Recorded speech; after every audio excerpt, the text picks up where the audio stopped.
బహునాం జన్మనాం అంతే జ్ఞానవాన్ మాం ప్రపద్యతే. ఎన్నో జన్మ తర్వాత తనని తాను తెలుసుకుంటాడు, తన శక్తి తెలుసుకుంటాడు, తన శరీరం యొక్క శక్తి తెలుసుకుంటాడు, తన యొక్క శక్తి తెలుసుకుంటాడు. రెండు ఉన్నాయి శక్తులు ఇక్కడ, ప్రకృతి యొక్క శక్తి, పురుషుడు యొక్క శక్తి. ఈ శరీరం యొక్క శక్తి, ఆత్మ యొక్క శక్తి.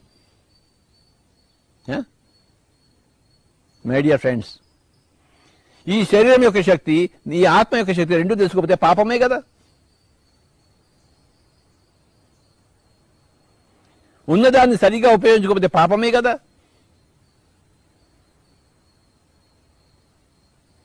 రెండు ఉన్నాయి ఇక్కడ, శరీరం ఉంది, ఆత్మ ఉంది. ఈ శరీరం యొక్క శక్తి అనంతము, ఆత్మ యొక్క శక్తి అనంతము. నువ్వు దేన్ని ఉపయోగించుకోలేదు కనుక ఏం చేస్తాము, మళ్ళీ మళ్ళీ ఇస్తాం. నువ్వు తప్పు చేసినా, శిశుపాలుడు తప్పు చేసిన కృష్ణుడు మళ్ళీ 99 సార్లు లెక్క పెట్టాడు. 1 2 3 4 5. అందరూ అంటున్నారు వాళ్ళంతా తిట్టినా నీకేం రోషం లేదంటే, నాకేం రోషం లేదు నాయన, నేను లెక్క పెడుతున్నాను ఇక్కడ. 100సారి వాడి తలకాయ తీసేస్తాను. 1 2 3 4 5 6 7 9 90 91 92 93 94 95 96 97 99 100 కట్. నీకు వచ్చే జమలకి నోరు ఉండదు, కట్ అయిపోయింది. వచ్చే జమలకి నీకు చెవులు ఉండవు, కళ్ళు ఉండవు. 99 లెక్క పెట్టేశాను ఆయన, 100 వచ్చేసింది, 3 డిజిట్ వచ్చేసింది. ఇంకా నా వల్ల కాదు. ఒక జన్మ నోరు లేకుండా ఉంది ఆయన, ఒక జన్మ కళ్ళు లేకుండా ఉంది ఆయన. అప్పుడు కళ్ళు యొక్క వాల్యూ తెలుస్తుంది, అప్పుడు నోరు యొక్క వాల్యూ తెలుస్తుంది. ఉన్నప్పుడు నీకు వాల్యూ తెలియలేదు, లేనప్పుడు నీకు వాల్యూ తెలుస్తుంది కదా. 100సారి కనుక cut cut cut cut cut అంటాడు. సినిమా షూటింగ్లో కూడా ఏమవుతుంది, వాడు సరిగ్గా డైలాగ్ చెప్తే కట్ అంటాడు డైరెక్టర్. వాడు ఏం సార్ ఏంది కట్ అంటే, నువ్వు మళ్ళీ చేయవా, మళ్ళీ మళ్ళీ మేకప్ పూసుకోవాలా, పూసుకోవాల్సిందే. మళ్ళీ మేకప్ పూసుకోవాలి, మళ్ళీ లైట్ ఆఫ్ అంటాడు, మళ్ళీ లైట్ సరిగ్గా ఉండాలి. వీడు మళ్ళీ డైలాగ్ సరిగ్గా చెప్పాడు కట్ అంటాడు అన్నమాట డైరెక్టర్. ఆ సినిమా ఎప్పుడు బయటకు వస్తుంది, ఏ కట్లు లేకుండా ఉన్నప్పుడే కదా బయటకు వచ్చేది. ఆ కట్లతో కూడుకున్న సినిమా బయటకు వస్తుంది ఏంటి, రాదు కదా. అలాగే మన జీవితం కూడా కట్ కట్ కట్ అవ్వబోతుంది. కృష్ణుడు కట్ అన్నట్టు లెక్క పెడతాడు. 1 2 3 90 99 కట్. అదే నువ్వు పనికిరావురా ఇంకా డైలాగ్కి, అదే వీడిని మార్చండి రా, ఇంకోని పెట్టండి రా. వీడు ఎన్నిసార్లు చెప్పినా వాడు సరిగ్గా పలకటం లేదు డైలాగు, వీడు పనికిరాడు. 99 సార్లు ఛాన్స్ ఇచ్చాము, అయినా వీడు పనికిరాడు. వాడిని పక్కా పెట్టండి, ఇంకోటి తీసుకోండి. మనకేమన్నా యాక్టర్స్ తక్కువగా ఉన్నారా, వీడు కాబట్టి ఇంకోడు, వాడు కాబట్టి ఇంకోడు. నీకు వచ్చిన అవకాశాన్ని ఉపయోగించుకోవాలి బాగా, అప్పుడు నీకు ఇంకా మళ్ళీ కొత్త కొత్త అవకాశాలు వస్తాయి. మై డియర్ ఫ్రెండ్స్, పాపం యొక్క విశ్వ రూపం చూస్తున్నాం ఈరోజు మనం. చెడు చేయడమే పాపం కాదు, మంచి చేయకపోవడం కూడా పాపమే.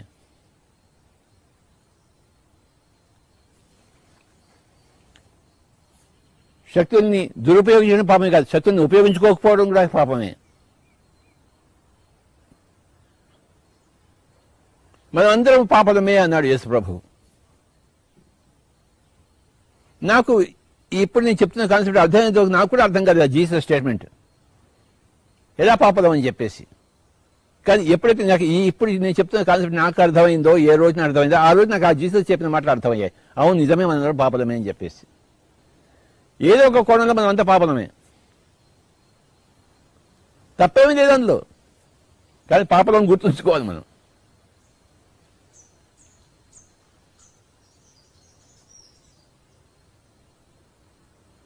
తప్పు చేయడమే తప్పు కాదు, ఒప్పు లేకపోవడం కూడా తప్పే కదా.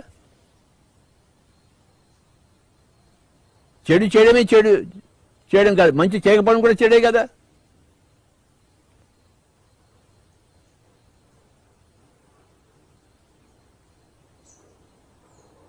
ధ్యానం చేయకపోవడం, ధ్యానం చేయగలిగి ఉండి ఎంత పాపం. కొంతమంది ఏమంటారంటే, స్వామీజీ నాకు టైం లేదండి, నేను చాలా బిజీ అండి అంటారన్నమాట. అవునా, టైం లేదు నాయన, వెరీ నీకు ఇంకో జన్మ ఉంటుందిలే ఇంకా పూర్తి జన్మ ఇస్తాను నీకు టైం కోసం. ఈ జన్మలో నీకు టైం లేదు కదా, ఇంకో జన్మ వస్తుందిలే. ఆ జన్మలోనే టైం వస్తుందని చూసుకుని ఆయన మరి ఇంకో జన్మలో వస్తాడు, మరి మాకు టైం లేదు స్వామి అని ఇలా స్టైల్ కొట్టాలన్నమాట. స్టైల్ కొట్టావని అయినా మళ్ళీ సరే ఇంకో జన్మ తీసుకో, నువ్వు ఎంత స్టైల్ కావాలంటే అంత స్టైల్ కొట్టు. మరి ఇంకో మూడో జన్మ పడతాడు, టైం లేదు స్వామి, ఐఎమ్ వెరీ వెరీ బిజీ స్వామి, ఎక్కడ పొద్దున్న చేసి ఎన్ని పనులు స్వామి చేసి నాకు తలకాయ చస్తున్నాను నేను నా పనులతో. అంటే ఓకే నాయన వచ్చే జన్మలో చేయి నాయన. పునరపి జననం పునరపి మరణం. ఏదో జన్మలో వాడు ఏం చేస్తాడు, స్వామి నాకు టైం ఉంది నాకు స్వామి, నా తప్పు నేను తెలుసుకున్నాను, నేను చేస్తాను, ఎలా చేయాలో చెప్పండి స్వామి. ఓకే నేను కూర్చొని నేను చెప్తాను, నేను నీ టైం ఉంది కదా, ఉంది స్వామి. పొద్దున మొగుడిని పిల్లల్ని స్కూల్కి పంపించిన ఆఫీస్ పని నాకు బోల్డెన్ టైం ఉంటుంది, నేను చేస్తాను స్వామి. ఓకే చెయ్యి మరి.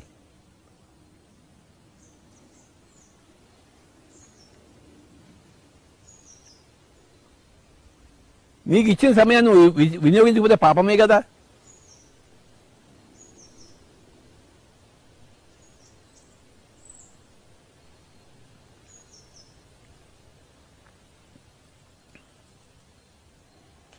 నువ్వు ఒక పని చేయగలిగి ఉండి ఆ పని చేయకపోతే పాపమే కదా.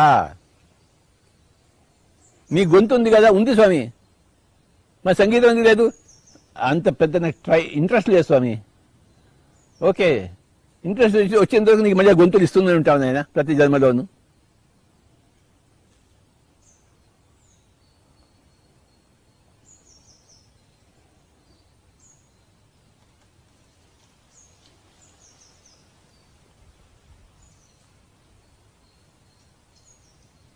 తల్లిదండ్రులు పిల్లల్ని పుట్టించి వాళ్ళకి ఇవన్నీ నేర్పించాలి, విద్యా బుద్ధులన్నీ నేర్పించాలి. వాళ్ళ ఆత్మ ఉన్నతికి వాళ్ళకి దోహదపడాలి.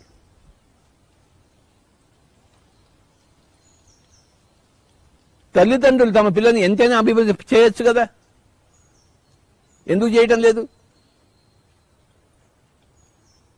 నువ్వు పిల్లల్ని పుట్టించావు, వాళ్ళని ఎలా ఎంత బాగా చూసుకోవాలి? 100కి 10% చూసుకుంటున్నామా, 100కి 50% చూసుకున్నామా, 100కి 100% చూసుకుంటున్నామా పిల్లల్ని?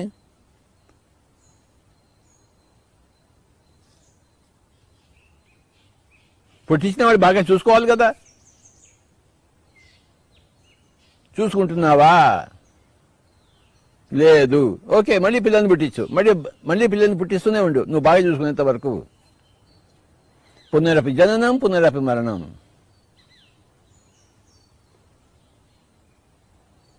నేనేం పాపం చేయలేదు స్వామి, ఎవరిని చంపలేదు స్వామి. లేదు, నీ పిల్లల్ని నువ్వు అభివృద్ధి పరుచుకున్నా నువ్వు చంపేశావు.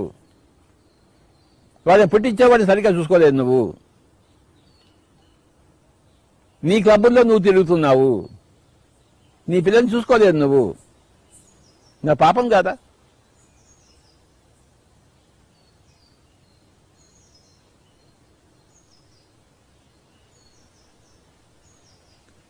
ఒకటే ఇంట్లో ఉండి ఆ పిల్లలు తల్లిదండ్రులు కూడా ఎప్పుడు చూడని వాళ్ళు కూడా ఉంటారు.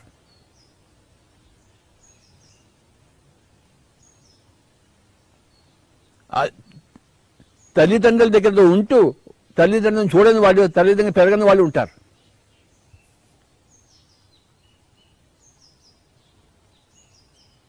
కనుక మై డియర్ ఫ్రెండ్స్, పాపం ఇన్ని రకాలుగా ఉంది చూడండి. ఒక పని చేయగలిగి ఉండి ఆ పని చేయకపోతే పాపము.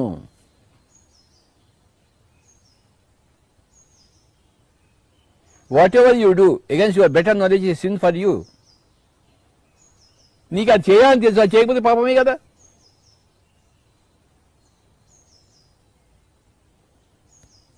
తెలియకపోతే అజ్ఞానము, తెలిస్తే పాపము పుణ్యంలో వస్తుంది.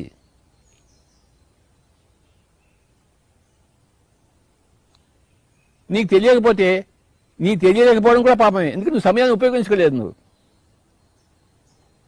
నాకు తెలియదు సమయం అంటే ఎందుకు తెలియదు నీకు, ఎందుకు నేర్చుకోలేదు నువ్వు?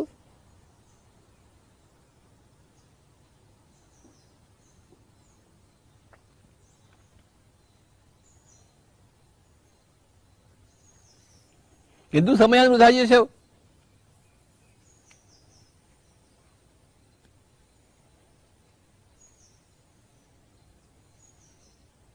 నాకు చెప్పేవాడు ఎవడు లేడు స్వామి. వివేకానందుడు 14 ఏళ్ళకి తెలుసుకోవడం కోసం వెళ్ళాడు ఆయన ఇంట్లోంచి. నువ్వు వెళ్ళావా? వివేకానందుడు రామకృష్ణ పరమహంస ఇంటికి వచ్చి చెప్పాడా? ఈయన వెతుక్కుంటూ వెళ్ళాడా? 14 ఏళ్ల వయసులో వెతుక్కుంటూ వెళ్ళాడు గురువు కోసం. ఇంట్లో ఎన్నో కష్టమైన పరిస్థితులు ఉన్నాయి, అయినా కానీ వెళ్ళాడు.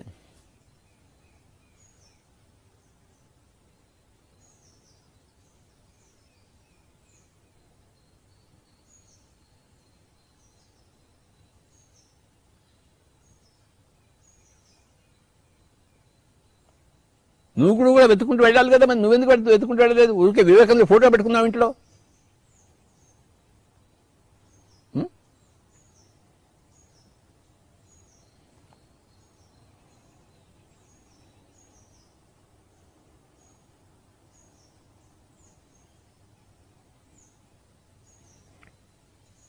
ఇంట్లో బుద్ధుడి ఫోటో ఉంటుంది, కృష్ణుడి ఫోటో ఉంటుంది, మనం ధ్యానం చేయము.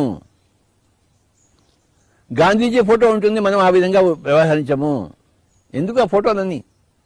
ఎందుకు ఆ విగ్రహాలు? వెంకటేశ్వర స్వామి ఫోటో ఉంటే మనం తపస్సు చేయము, ఆయన తపస్సు చేయడం మనం తపస్సు చేయము.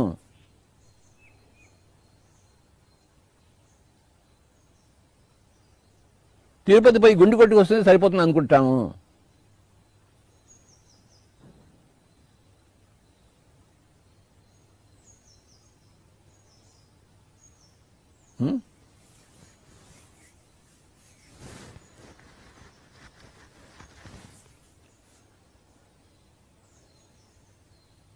తిరుపతికి వెళ్ళింది వెంకటేశ్వర స్వామి లాగా ధ్యానం చేసి అక్కడ మూడో కన్ను తెచ్చుకోవడం. మనం గుండు కొట్టుకుని వచ్చాం, క్షవరం చేసుకుని వచ్చాం.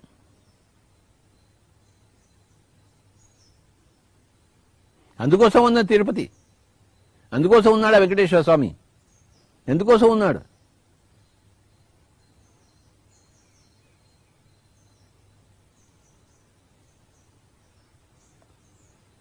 ఆయన అందరికీ ధ్యానం నేర్పించడం కోసం ఉన్నాడు ఆయన.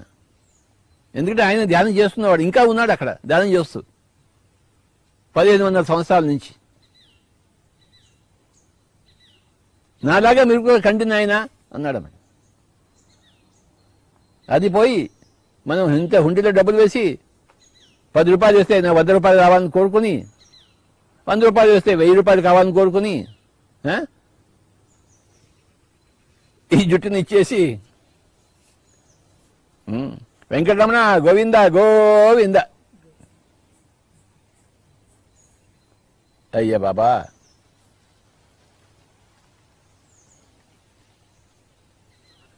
ఆయన ఏమంటాడు? సరే నాయన గోవింద గోవింద కానీ ఇంకో 100 జన్మలు ఎత్తున ఆయన, ఇంకో 100 జన్మల్లో గోవింద గోవింద చెప్తూనే ఉండు, నీకు బుద్ధి వచ్చేంత వరకు, నువ్వు నాలాగా తేలేంత వరకు